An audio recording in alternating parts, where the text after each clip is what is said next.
Hey, everybody. Good morning. Hi, Rob. Hi, Pam. Morning.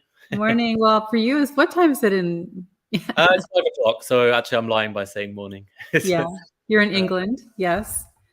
You see, he moves around a lot because he lives in Hamburg, Germany, but he's now in London. So that's awesome. I'm So yeah, still in Montana. I think we're 8 hours apart, right? So Yeah, it's a long ways away. So it's funny because my morning is his evening. But welcome. This is episode 18. We're so happy you're here.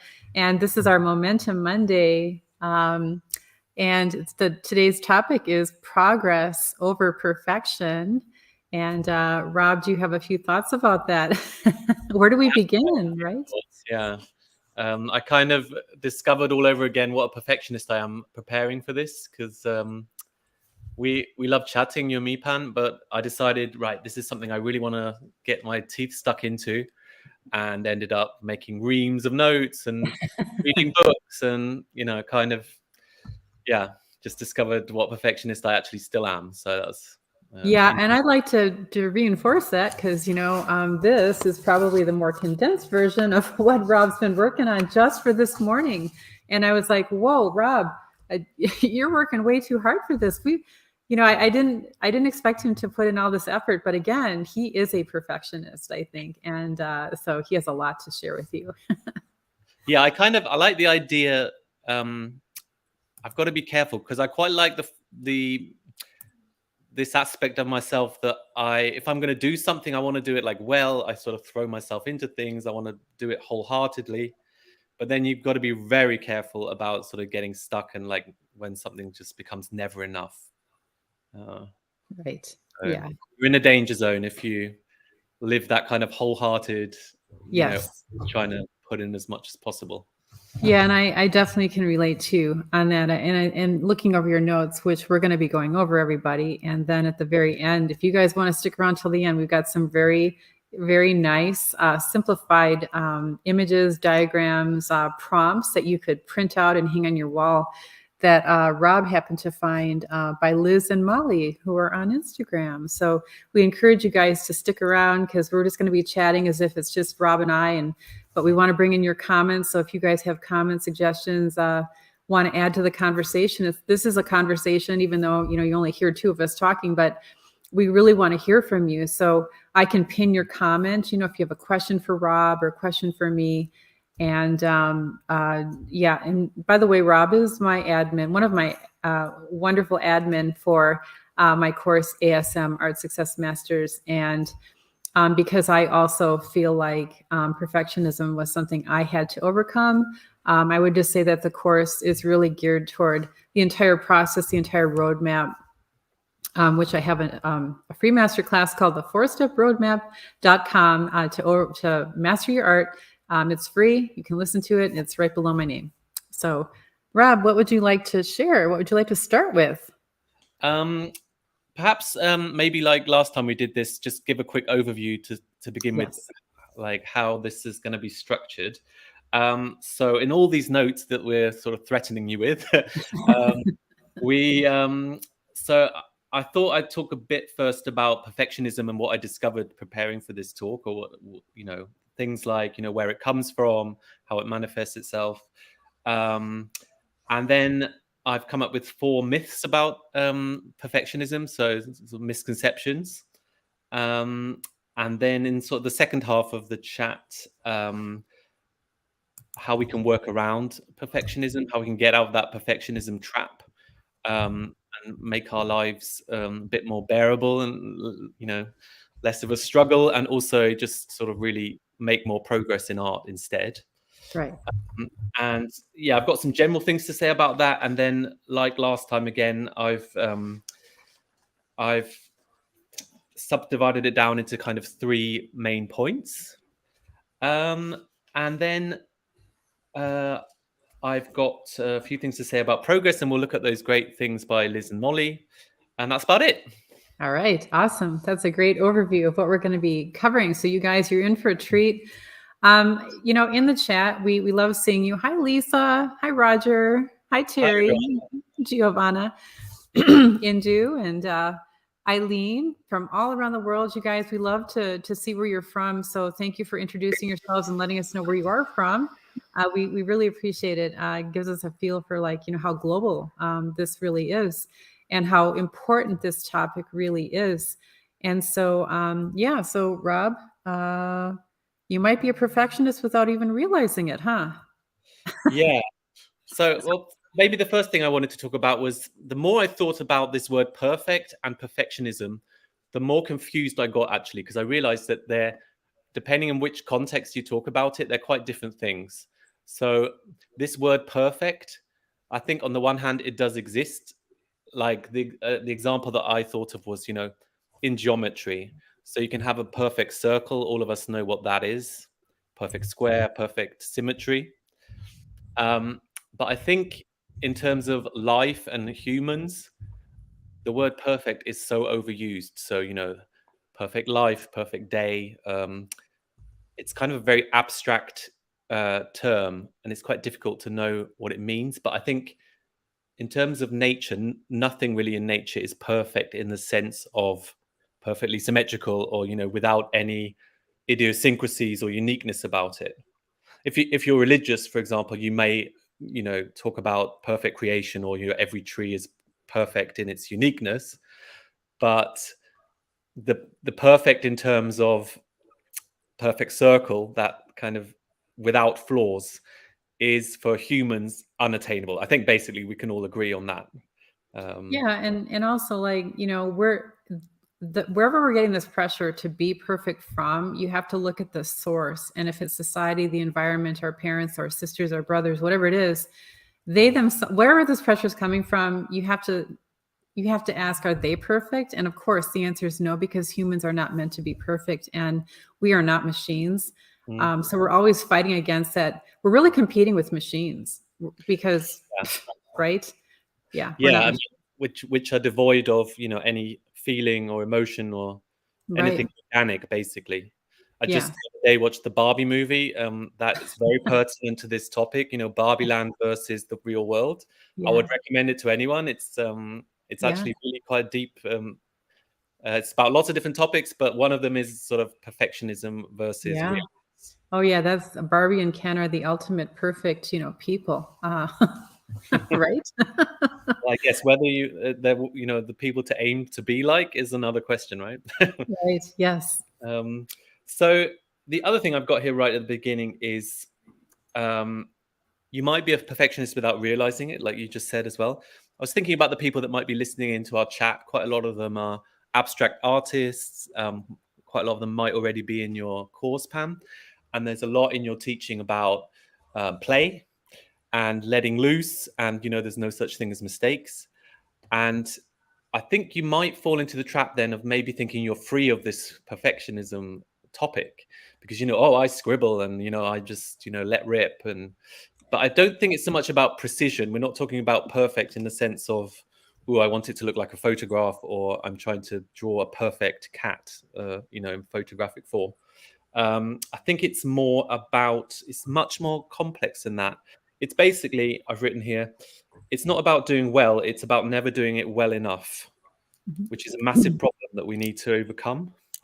So another thing that I've written here, which dawned on me or became clearer to me over the last few days, um, I think I would assert that in no way is being a perfectionist ever a desirable or admirable state. So in the past, for example, in job interviews, that question comes up. If you had to sort of talk about your biggest fault, or what's your biggest sort of fault, the kind of default answer is quite often, oh, I'm a perfectionist, because it sounds like not so bad as it sounds like you're quite a high achiever and you're always striving to, for the best. And oh, that's a shame that you're maybe caught up in perfectionism, but actually it's not that bad a thing. So there might be some people out there listening to this thinking, well, it's not that bad. But I think I'd like to stress at the beginning that the more I think about it, it is such a trap that you need to get out of, especially in art making. Otherwise, your progress is going to be completely stifled. Absolutely. Does anyone relate to what Rob is talking about? How many of you sort of feel like, you're constantly fighting against perfectionism, and you've perhaps felt it. Lisa Debate says, I don't want to be a perfectionist. Yay, I agree. That's awesome. And then Alita says, I'm never doing it well enough. Yes. This is often a problem with my work. So I rework a painting and lose its essence. Oh gosh, we've all been there, right? Totally.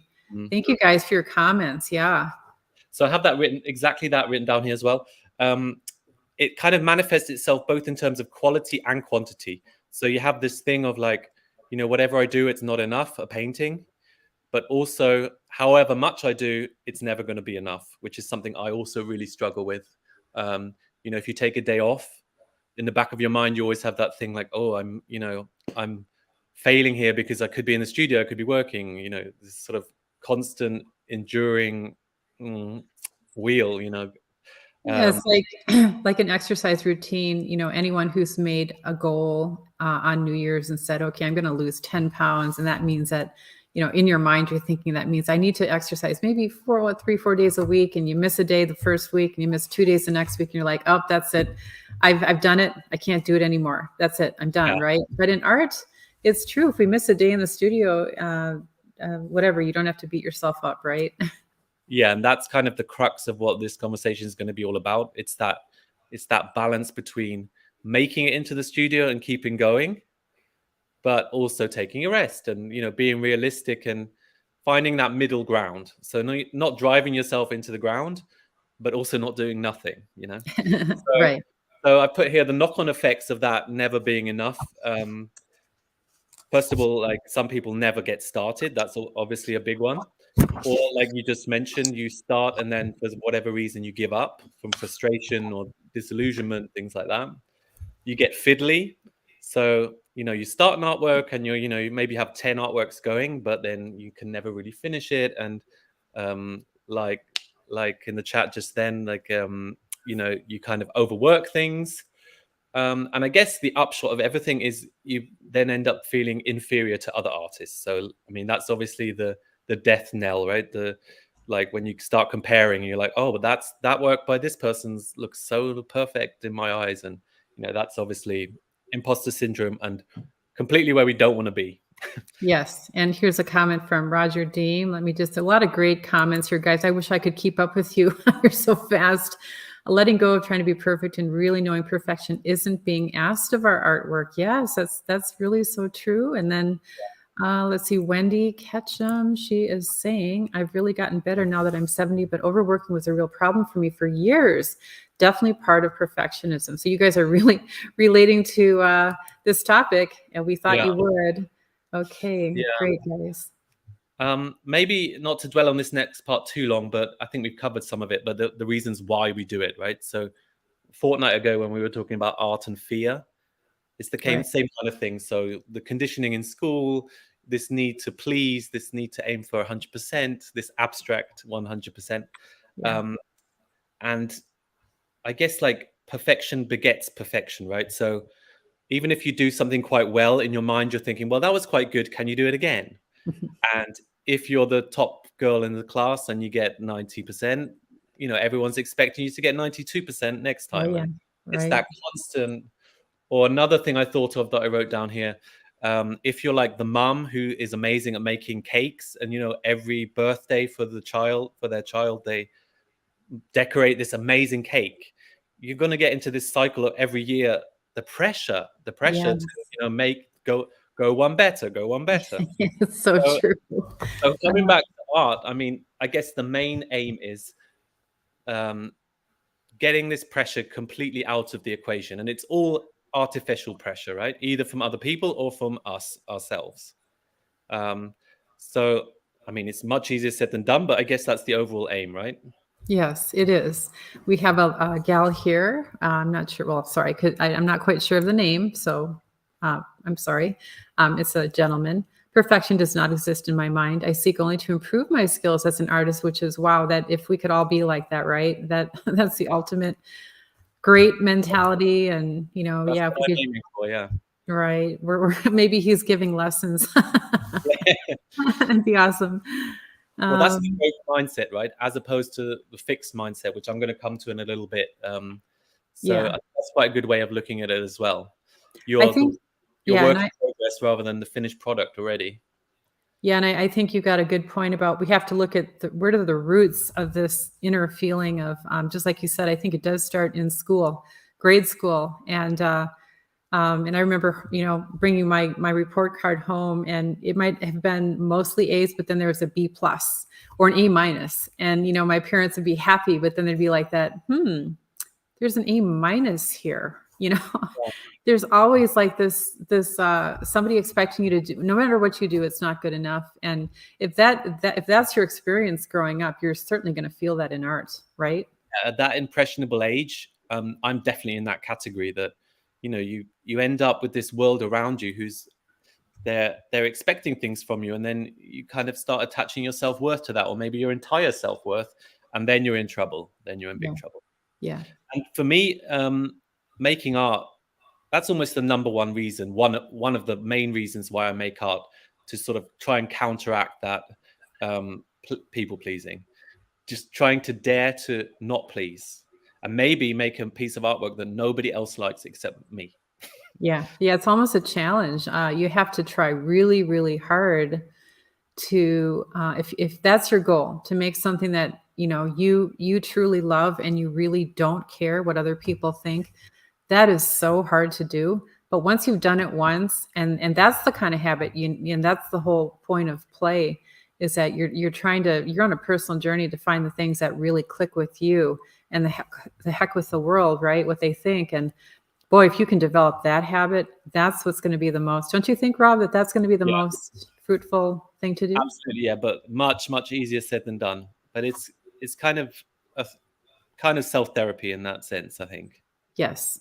And then we have Terry Kofel, who says, imposter syndrome sometimes stops me from asking questions or showing my art among all these talented people. Anyone else? Yeah, I bet a lot of you are feeling imposter syndrome, right? I think it's Yeah. quite normal. I think even very established and well-known artists have exactly the same problem. That's I think that's one good thought to have if you are feeling it yourself, that people are much more in the same boat than you realize. Yes. Yes. Let me maybe fly through some of these myths. Some of them are quite obvious. So myth number one about perfectionism: polished equals perfect.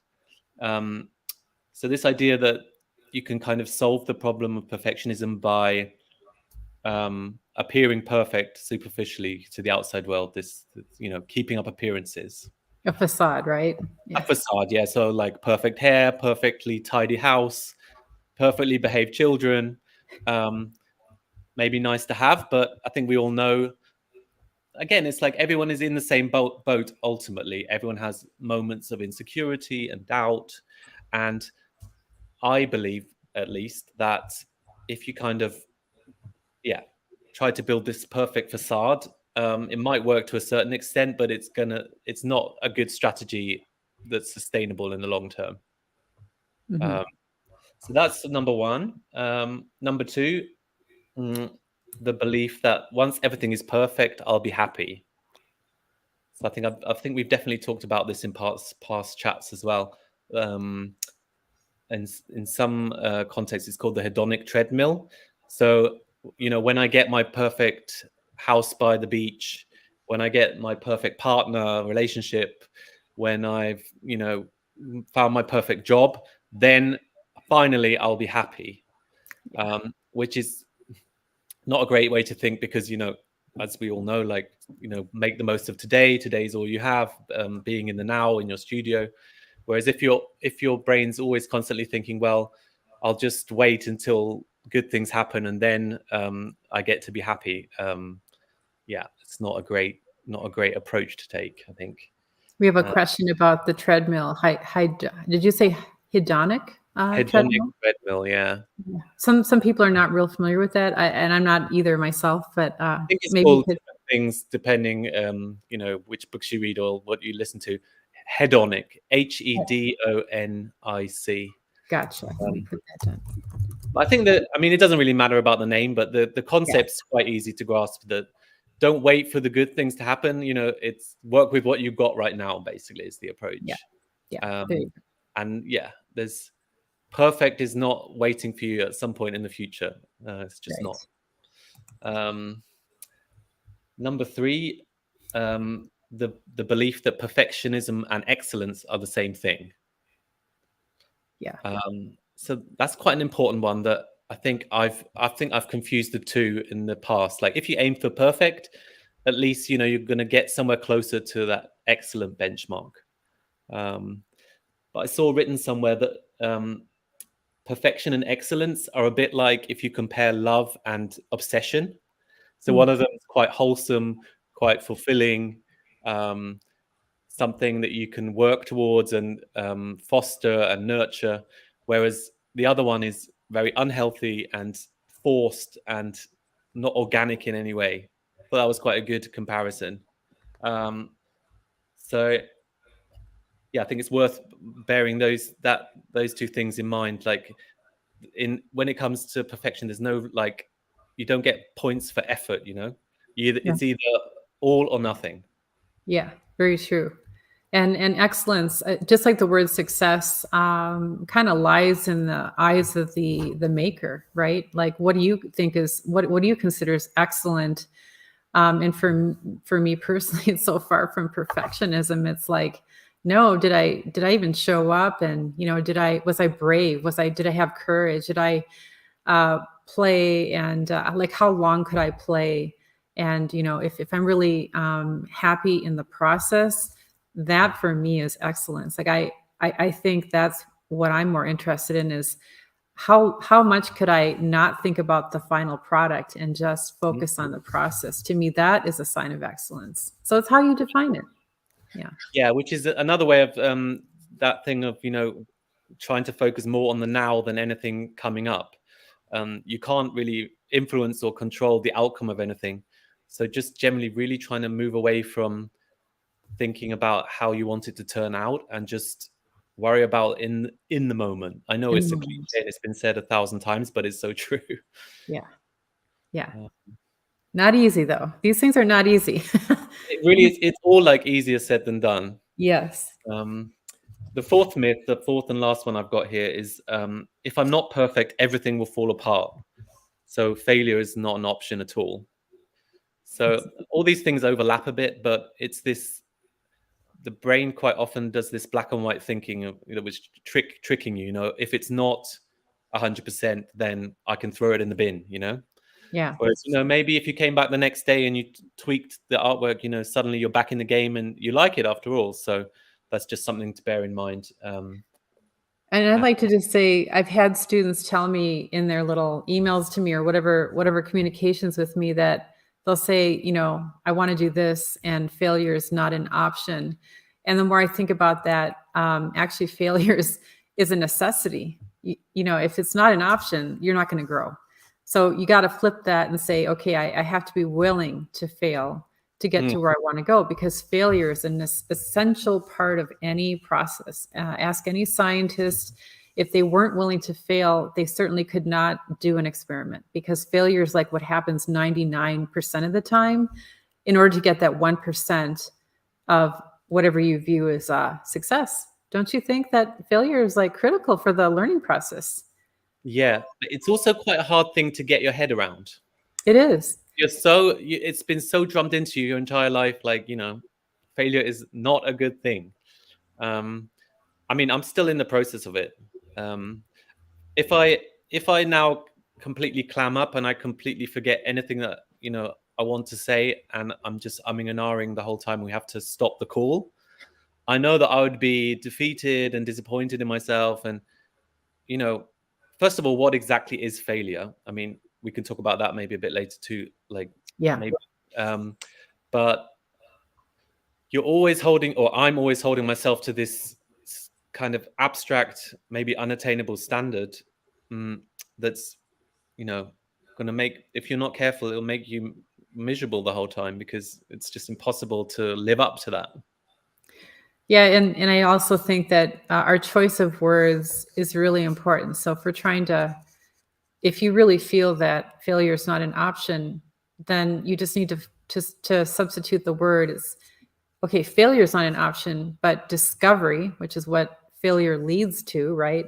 Mhm. Failure leads to discovery. So discovery is what you're actually aiming for. So discovery is definitely not just the option, but the goal. So instead of using the word failure is the goal, you say discovery is the goal. And to get there, you have to be willing to, words like mistake and failure are so negative. So if you can Mm. just substitute a more positive sounding word, you know that you're on the road to making giant leaps, right? Yeah. Yeah, changing the vocabulary, and yeah, we can. I think that's coming up a bit later again, but Okay. Yeah. yeah. Jumping ahead of you. No, no, don't worry. This I like Okay. the fact that it's got to be imperfect. This conversation, right? Like if we jump ahead and then digress, that's proving our point that it's all good. Okay. Okay. Maybe just worth talking here a little bit. Just fits in with what you're just saying as well. This fixed mindset, growth mindset thing, and maybe I'll read directly from my notes here because it's quite important. Um, this idea that if you make a mistake, it's a sign of a personal flaw. So you directly identify, if we stay with art, with your artwork. So if you do make a piece of artwork that you're not particularly keen on, you you see it completely as a reflection of you. So I've got here, what is a fixed mindset? You think you are already the finished product. You believe your abilities are innate and unchangeable. You're either talented or untalented. Again, this black and white thinking. This is how I am. How I am right now is how I always am going to be. It's kind of the opposite of your teaching, Pam, and all the things you have in ASM. Um, there's an urgency to prove yourself again and again. So every time you're in the studio, it's like, okay, I've got to make something good to prove that I am good. A deep fear of failure, seeing imperfections as something shameful. I think shame is always there in the background a bit. Something from deep in your past. You expect to do well at something straight away, and if you don't, you lose interest or motivation. You have a tendency to see failures as a measure of your worth, what I was just saying. Um, and you're solely focused on outcomes, no matter what you might have learned along the way. So that's reiterating, I think, quite a few of the things we just touched upon. But the general aim is to move as far away as possible from that kind of thinking. Um, so, yeah, I guess moving from the problem to let's A work towards the solution. Yeah. solution. Yeah. Yeah. Okay. Um, taking this artificial pressure out of the equation. That's what we want to do, and go to this growth mindset. You, Pamela, you embody and symbolize to me everything about this growth mindset, like learning in a step-by-step way on a daily basis, and just trying to take the fear as much as possible out of art making. Yeah. And we all can relate to this discussion today. We all know what the pressure of perfectionism feels like. And I have to say, on a daily basis, it's not like it ever goes away. We have these things that Rob's going to be talking about, these solutions, and they do work, but it's like you have to be vigilant. It's almost like you need to have, like, one of those nets that you have for catching like bugs or something. It's like you just have to be ready for your left brain to throw something over to you that's trying to knock you down and make you feel like, hey, it better be perfect, and to catch that thought and throw it out as fast as you can. It's a daily thing. Don't you feel like that? Does it ever go away? I can't talk for other people, but in my case, I definitely feel as though it's getting better, but I've got to keep it on constant watch. Exactly Yes. what you're talking about. Yeah. It's everyday vigilance. Yeah, I mean, it has lots of different names, right? The inner critic, the inner saboteur, these like this evil voice in your head. I think some people have that stronger than others. But the good news is there's plenty of tactics and methods to at least keep it quiet or quiet Yes. it down. Let's hear about your solutions then. We want to hear them, your tips. Solution is a big word, a big promise. Okay. A preface Never to mind. workarounds or little suggestions maybe that I found useful. So the first general one I have here is like, just like your art, try and make or establish an art practice for yourself that is also kind of unique to you. So of course you can be inspired by other people or looking in other people's studios or watching your videos, Pam, and lots of tips and tricks you give about art making. But I think there's a lot to be said for trying to create that space just for yourself that's as far away from fear and performance as possible. Again, much easier said than done. I've also put here, you don't have to do what everyone else is doing.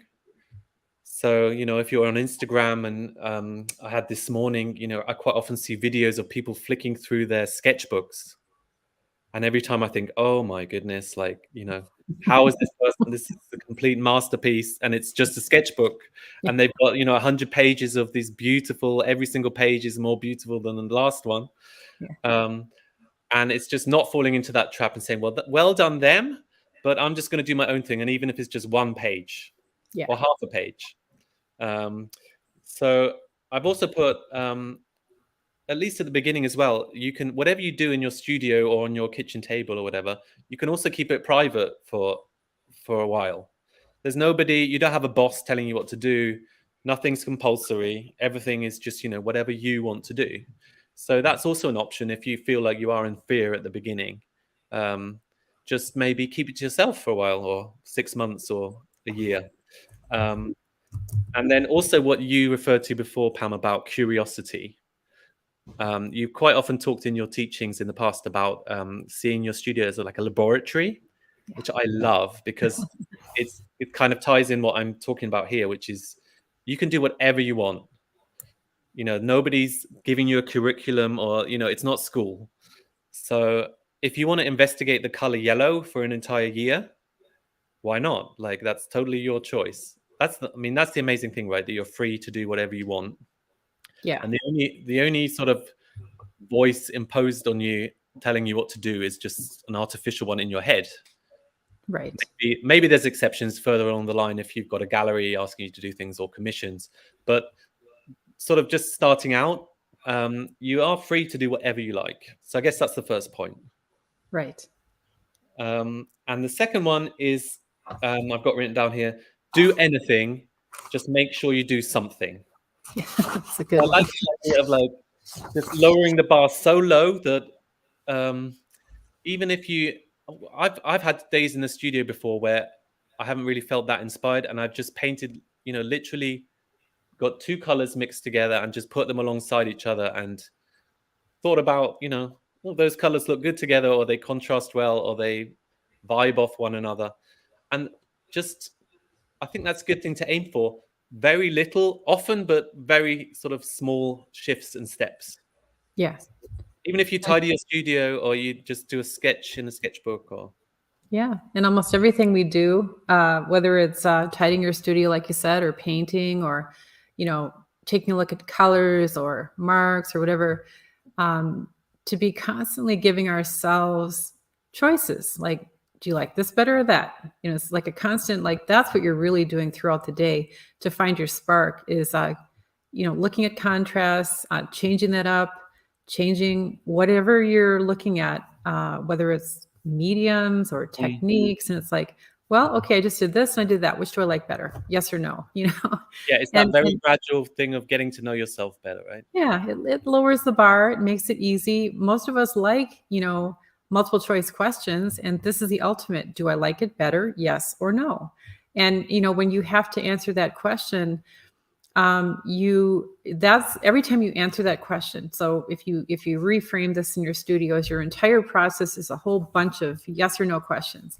And the more times you answer yes or no, and if you're on the fence line, you're like, I'm not really sure, then that just means, okay, well, make a few tweaks until you can solidly say, I like this better than that.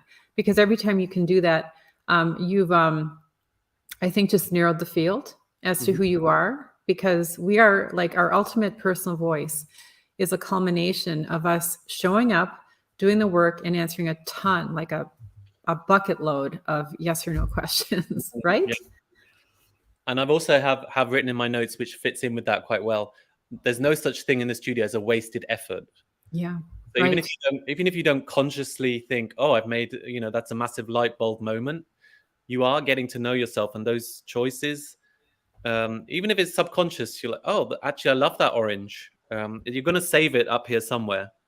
So even the tiniest little thing is a step in the right direction. And direction is, as long as you're moving at some pace, even if it's a snail's pace, that's better than just, Not inaction. doing Yeah. anything. Yeah. Yeah. Great. Um, Awesome. yeah. And also fitting in with that,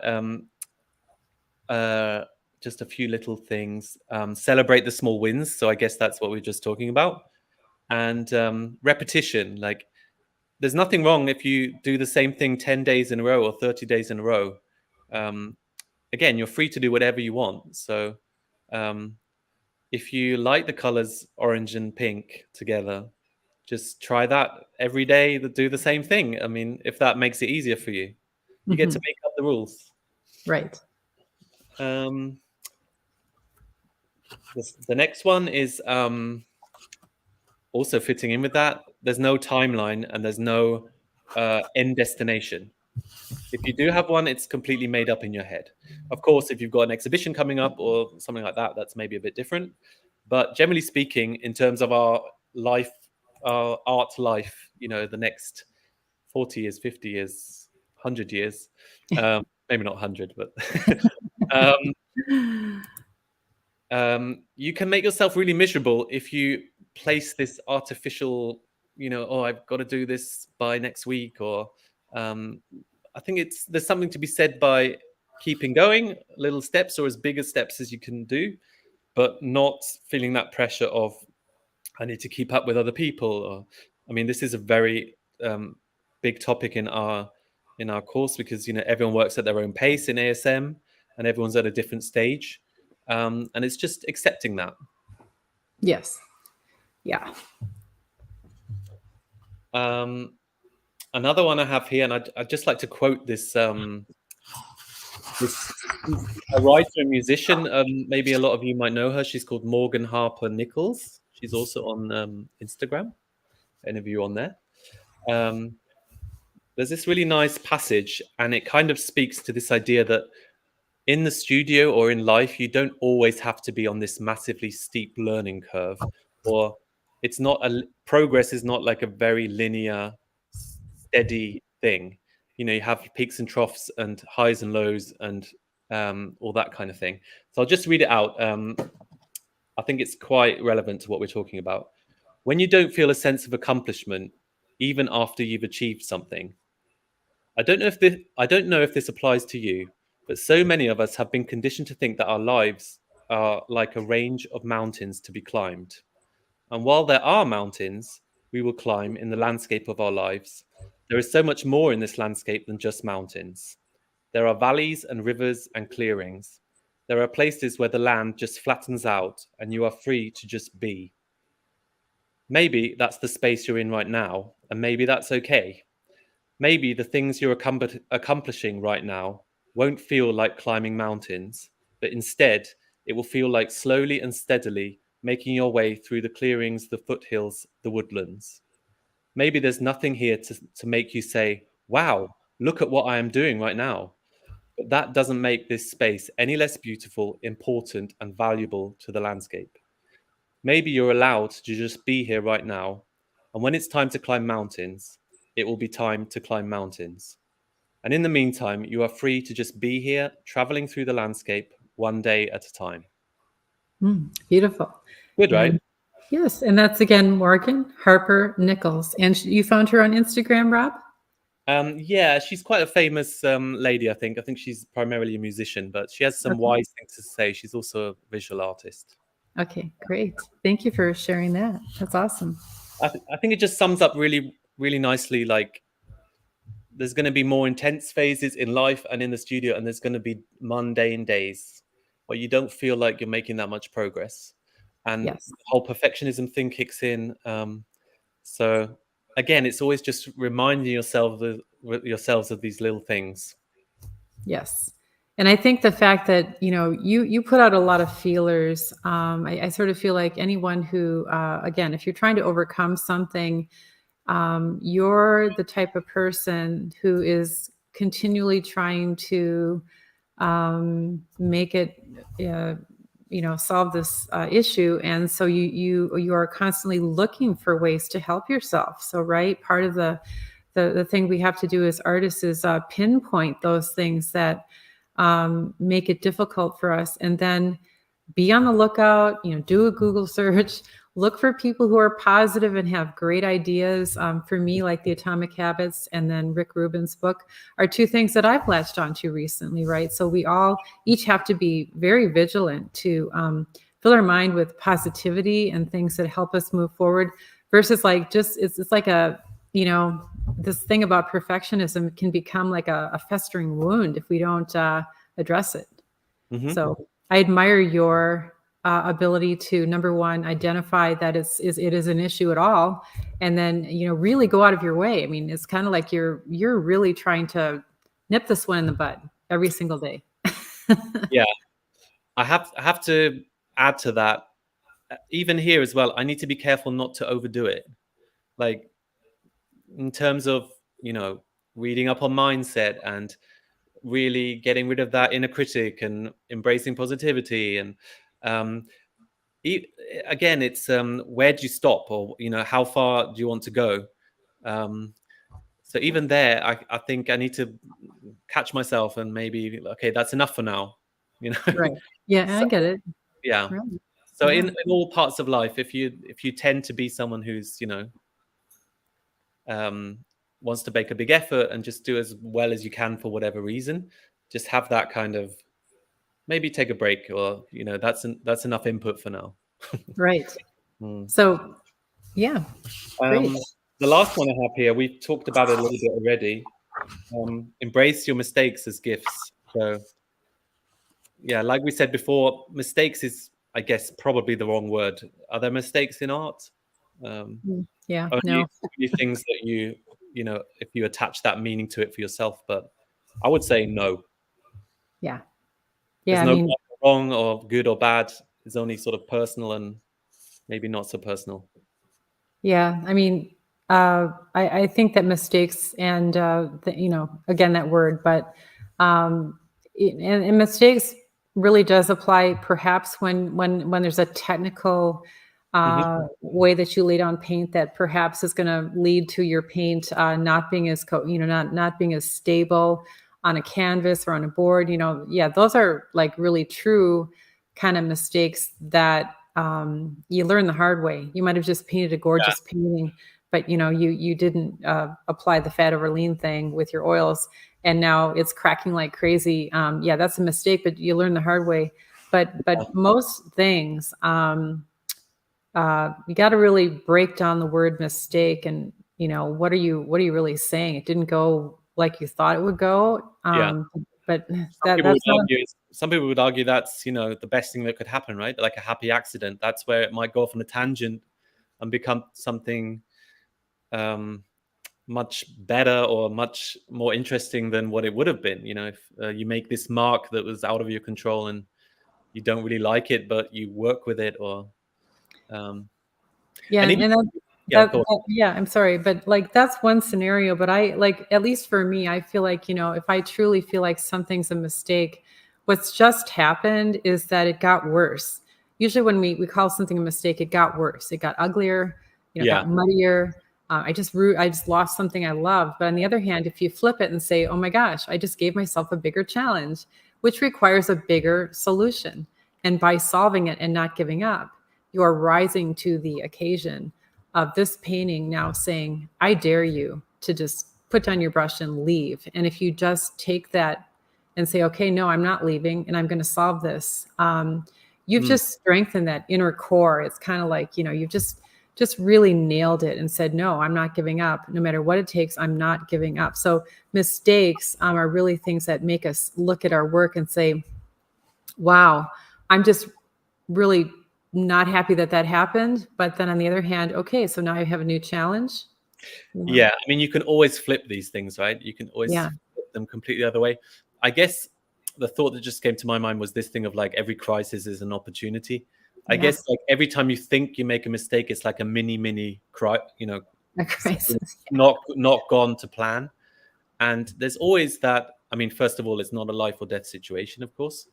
Um, And if you think what you've ended up with for your day's work is ugly, or um, also in inverted commas, maybe just leave it for a day or a week, and maybe just ask yourself the right questions, like what's this teaching me? What can I learn from this?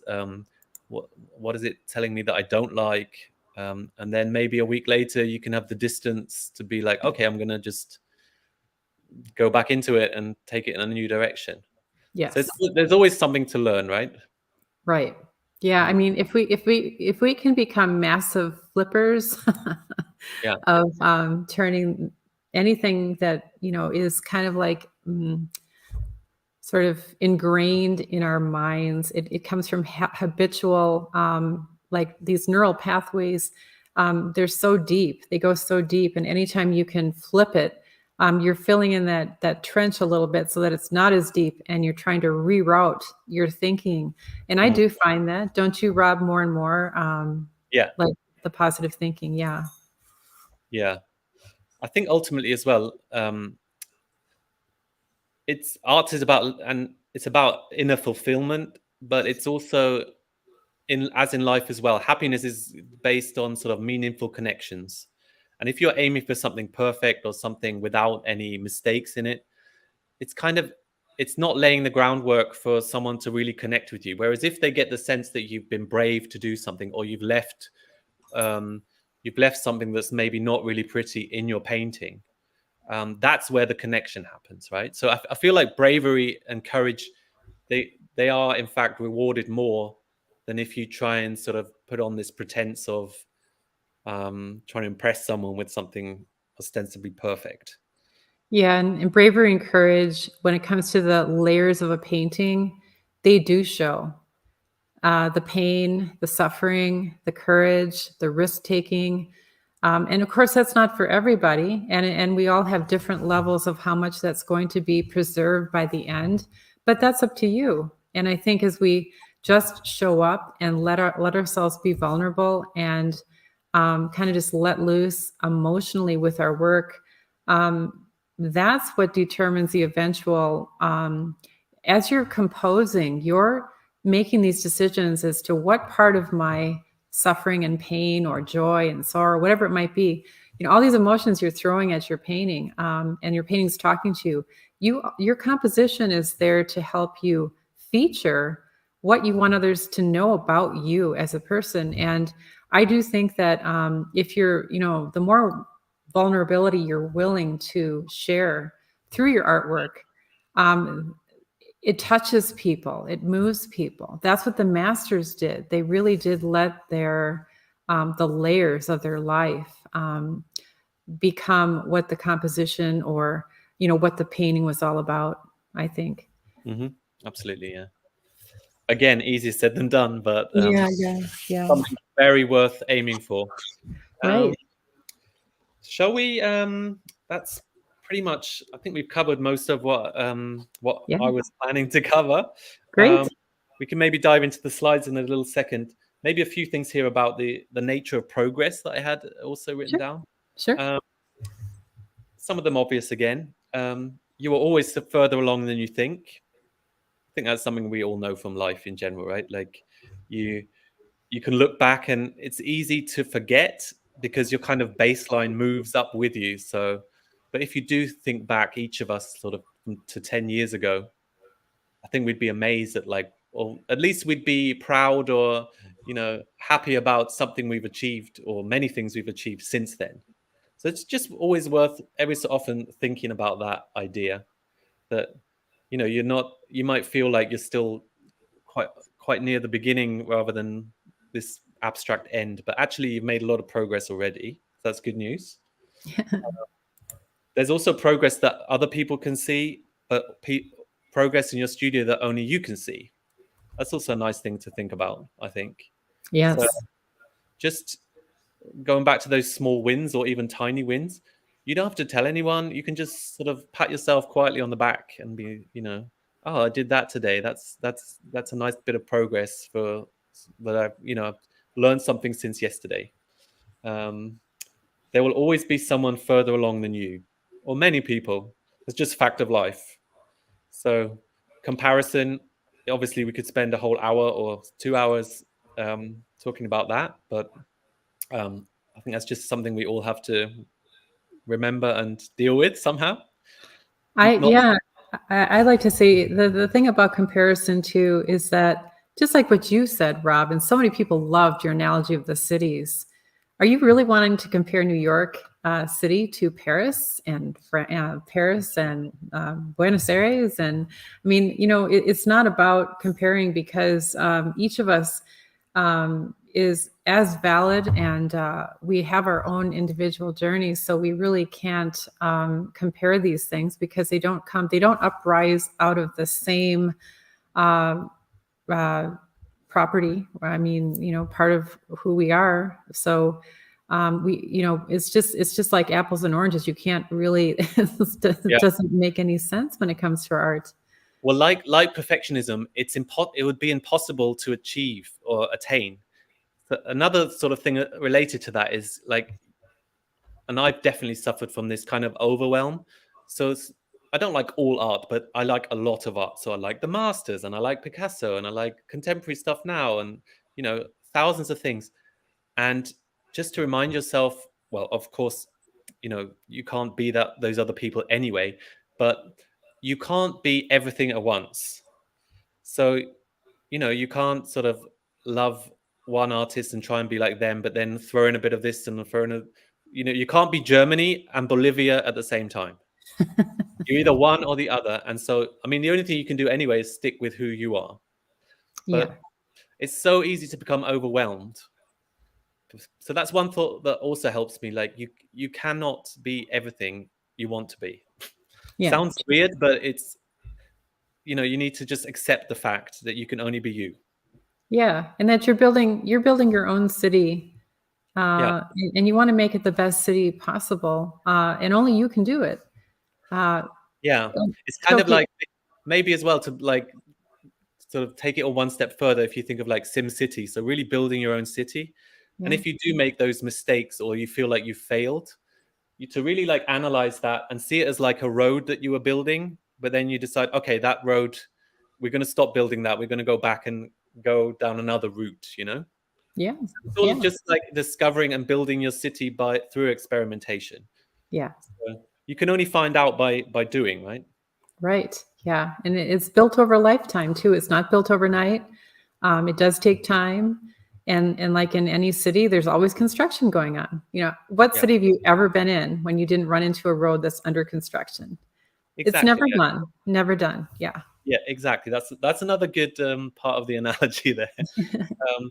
Maybe one last thing to finish, going back to sort of the nature of progress. If you have to stop for any reason, for example, your art making, there's circumstances in life, maybe you need to stop for a week, or for 6 weeks, or for 6 months. Quite a nice thing to remember is you cannot go backwards. You progress and you progress, but you can't really unlearn any experiences you've had. Sure, you may forget a few things here and there, but that's worth remembering. Like, just because you stopped, you don't have to go back to the beginning. I think that's a really important point. Yes. Just pick up where you left off, right? Exactly. Yeah. Very good.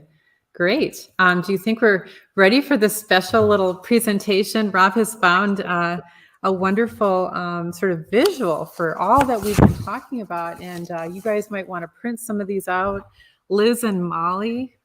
So I'm going to just pop into the slide presentation here and let you guys see what he has found, what Rob has found. So these are just sort of picking up on what we've just talked about. I hope we haven't overwhelmed too many people with too many. No,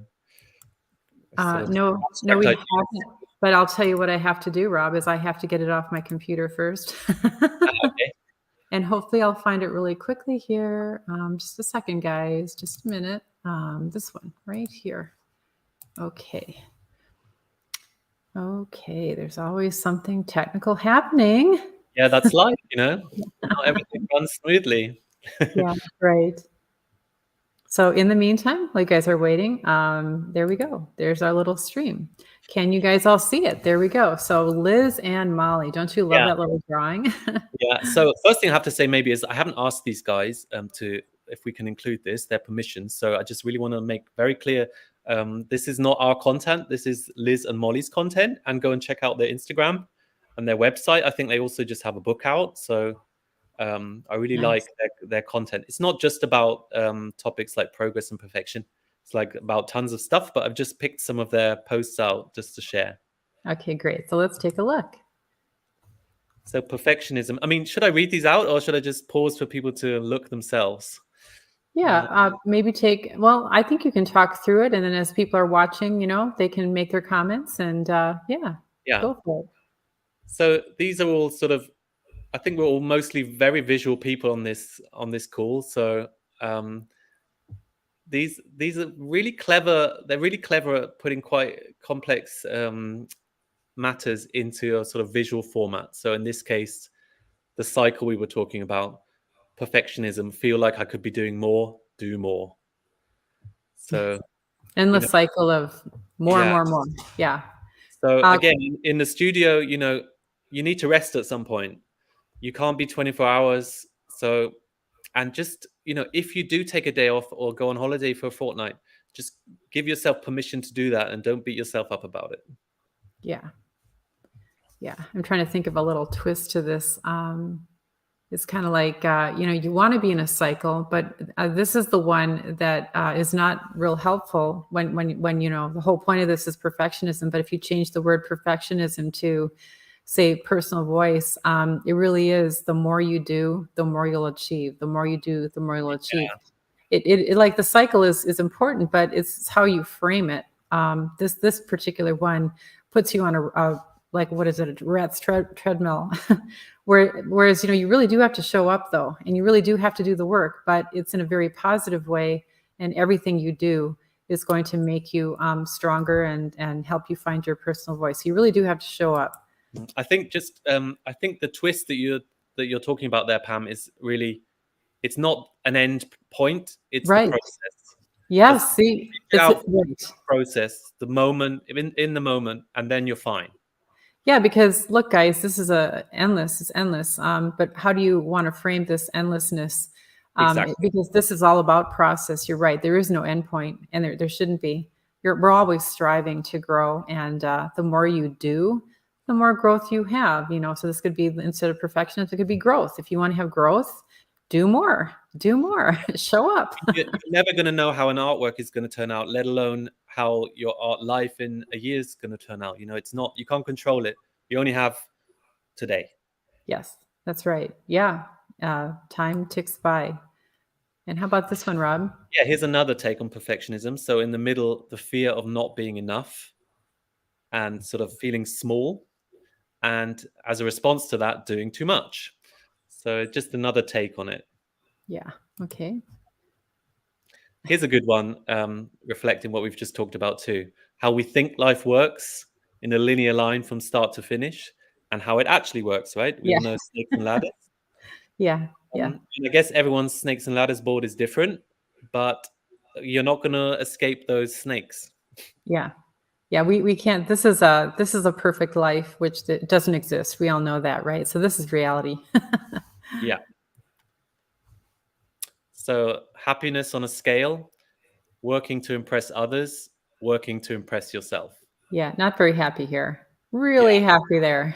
I mean, of course, this is something we come back to again and again. Yeah. And easier said than done, but just do it for yourself first, I guess, is the lesson. Yeah, that's an awesome one. I love that one. Starting point, who you are, talking about progress, and working slowly towards who you want to be. Those building blocks of self-compassion, small wins or tiny wins, consistency, somehow managing to be consistent and keep showing up, and patience, like you just said before, Pam, like, Rome wasn't built in a day. It takes time.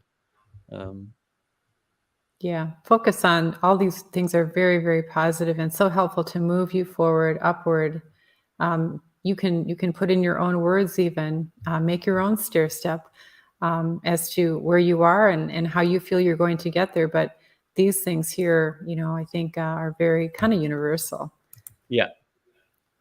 Here's a good one that I like. What it can feel like going in circles and what's actually happening. Yeah. So, for Yes. example, just turning up at the studio every morning and it's like the same old routine. And what I was saying before about like, oh, I'm going to do the same thing today as I did yesterday, or just keep painting in red. But what is actually happening? You are moving and making progress much more than you actually think. Yeah. You're not staying in one place. You really are not. You're Yeah. moving up and yeah, forward. Same kind of idea. Um, how we think success happens. So a linear process, when in fact there's always rest, and you need to take time out of the studio just to let things settle and percolate, and just think as well is a big part, I guess, of art making. Yeah, and this is more of a staircase where you go up, but it also allows you to go back down if you need to review something. And we need to Hmm. give ourselves the opportunity to think of. You don't always learn a skill or overcome something by doing it once. We often have to repeat it again and again. So in this scenario, this is meant a staircase. We all know is meant for going up as well as going down. We often have to repeat things again. Some things are harder than others, so I find myself repeating it. Like whatever, however long it takes. It doesn't Yeah, matter. It exactly. doesn't matter. The question is how much do you want it, right? And if you really want it, you might have to repeat it 1,000 Mm, times. Repeat those things that really matter to you until it can take a lifetime. But the point is, pinpoint those things that are most important to you and be mm. willing to go back, repeat, go back, repeat. The Yeah. things that are most important to you, the things that you're most interested in, the things that spark the most joy and make you feel alive, and just go there. Yes. Mm. Yes, exactly. This is a really good one. Don't let a bad day distract you from all the progress you've made. Yeah, So look just at this. in that perspective, right? And you are going to have a bad day. We all have bad days. But Yeah. rather than letting the brain trick you into thinking you're back to square one, no. Yeah. Yeah, my mom always said, or maybe this is something more famous. She got it from something else, but you don't ever want to like look forward, look back and see how far you've come. And this thing shows you how far you've come. And that one bad day, on the whole in the whole scheme of things, and yeah, it's very, very minimal, and you'll survive that, and even if you had several that brought you all the way down here, okay, fine, just get back up on your road and keep going up. So I mean, that's the trick, right? To just pick yourself back up, which again is easier said than done sometimes, but that is the moment, the trick to yeah, progress. it is. Similar again, I'm still so far from the top, so maybe maybe this is, finishing a painting and you can't see the end. But actually maybe you Look just at- need to tweak it a tiny bit and you're finished.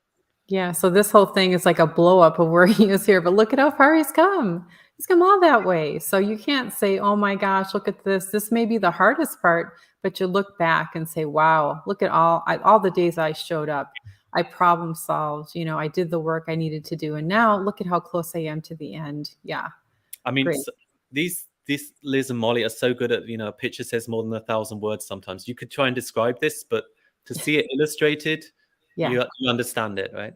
these are worthy of printing out. So yeah, definitely thank you to Molly and Liz and Molly for this. This is great stuff. I love this one too.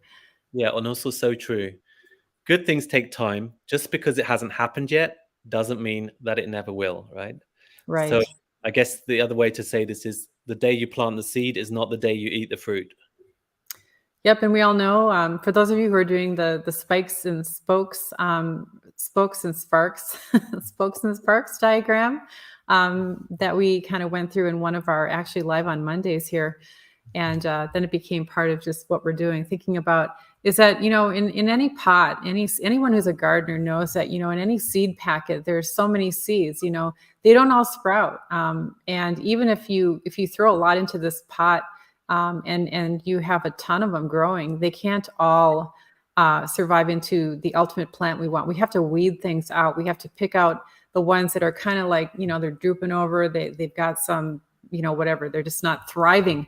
So we're looking for the little spikes that are going to thrive, that we're passionate about. They've got enough nutrition. We're going to nurture those things. We can't nurture all 1,000 seeds, but we certainly can nurture those things that look promising. So those spokes lead to a beautiful flower, and we can have many types of flowers growing in our own studio. Yeah. Mhm. Okay. Yeah, kind of see it like a garden, right? Uh, Right.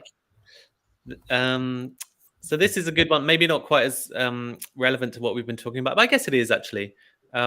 This is so central to all your teaching, Pam. Failure is part of the learning process, which is success. You Yeah. can't you can't risk something without not failing. Yeah. Yeah. You can't build a wall out of either pile. You need both. If you only try to have the ones that don't have any failure, you're going to have a different outcome than if you incorporate the failure into the process. And in fact, if you only use one of these, your wall is not going to be very stable. So, in order to have stability, belief, conviction, confidence in what you're building, it's a back and forth process. These two piles reinforce one another. They don't take away from each other, and we can't really exist. Yeah, just the one pile of only success. Nobody can do that. That's the thing about perfectionism, is that it really doesn't even apply. Once you kind of break the barrier of, not pleasing, or you make a piece of artwork that no one likes, you're freed, and it kind of builds that resilience you need, like a sort of Yeah. brick wall, right? Yeah, it's like almost like I dare you guys to create something that only you love. Yeah, Can you go there? Can you go there where it's something only you love? You love it, and it doesn't matter what anyone else thinks. That's where you really ultimately want to go, because then you're being like completely truthful with yourself and impervious to the outside world.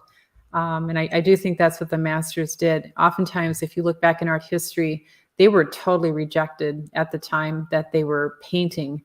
They were ridiculed, kicked out of shows, frowned upon and insulted in every possible thing, but yet now they're considered masters. And it's because they didn't care what other people thought. They just did it anyways. exactly. Did you This want one, to see? yeah, I think this is. I mean, we just talked about this before as well. Kind of obvious, but nice to see it illustrated as well. All those little steps really do build up to something big over time. Yeah, and this one really is talking about time. For those of us who want things to happen quickly, you really can't.